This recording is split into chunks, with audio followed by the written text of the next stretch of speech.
Hello friends, কেমন আছো তোমরা সবাই? অনেক দিন পর একটা ভিডিও নিয়ে আসলাম তোমাদের সামনে। তো আজকে তো জানো শ্রাবণ মাসের শেষ সোমবার।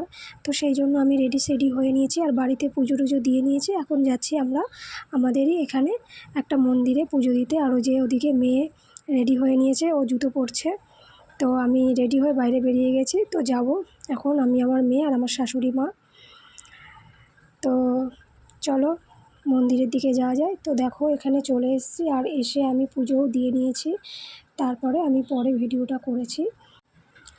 আর এদিকে পাশেই হচ্ছে আমার শাশুড়ি মা দাঁড়িয়ে রয়েছে, ওই যে, কারণ মন্দিরে ঢুকবে না মা, খাওয়া জামা কাপড় ছিল, সেই জন্য আমি এদিকে ঠাকুরকে প্রণাম করে নিয়েছি।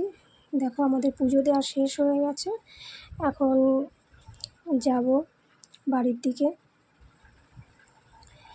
তো দেখো বাড়ি চলে আসছি। এসে আমি জল পিপাসা পেয়েছিল খুব জোরে, সেই জন্য একটু জল খেয়ে নিলাম। তারপরে আমি বাড়িতে যে পুজো দিয়েছিলাম সেগুলো, সেই ফলগুলো ছিল, কাটা ফলগুলো, তো বাড়ির সবাইকে দিলাম।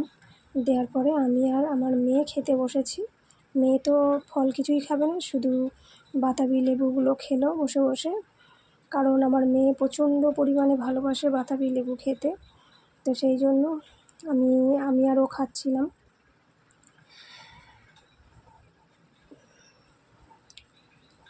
এদিকে আমার মেয়ে বলছে যে আর কিছু খাবে না, শুধু লেবু খাবে আর নারকেল খাবে। নারকেল এর আগে অনেকটা খেয়ে নিয়েছে, সেই জন্য আমি ওকে বারণ করছি যে এত নারকেল খাস না একবারে, পেটে ব্যথা হবে পরে।